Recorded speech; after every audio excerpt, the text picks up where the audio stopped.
حضرت علی کے اقوال۔ حضرت علی علیہ السلام فرماتے ہیں کہ اگر تم اپنے علم پر مغرور ہو تو جہالت کے لیے یہی کافی ہے، اور آپ فرماتے ہیں کہ ایک دوسرے سے بغض نہ رکھو، کیونکہ یہ ہر خیر و برکت کے زوال کا باعث ہے۔ اور آپ فرماتے ہیں صرف پیسے کا ہونا رزق نہیں ہے، نیک اولاد، اچھا اخلاق اور مخلص دوست بھی رزق میں شامل ہیں۔ اور آپ نے فرمایا جو دل دوسروں کی تکلیف کو دیکھ کر بے چین ہو جائے تو جان لو اس دل میں اللہ رہتا ہے۔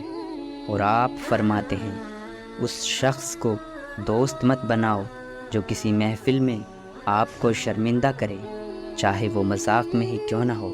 آپ سے کسی نے پوچھا یا علی کوئی ایسی حسرت جو رہ گئی ہو؟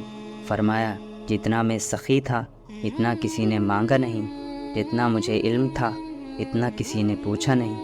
لوگوں سے اس طرح گل مل جاؤ کہ اگر مر جاؤ تو وہ تم پر روئیں، اور کہیں چلے جاؤ تو تمہارے آنے کا انتظار کریں۔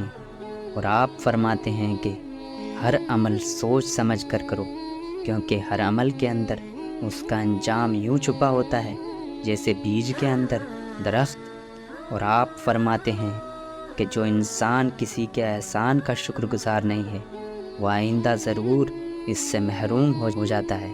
اور آپ فرماتے ہیں کہ ہمیشہ اخلاق سے بات کرو، کیونکہ انسان پر سب سے زیادہ مصیبتیں اس کی اپنی زبان کی وجہ سے آتی ہیں۔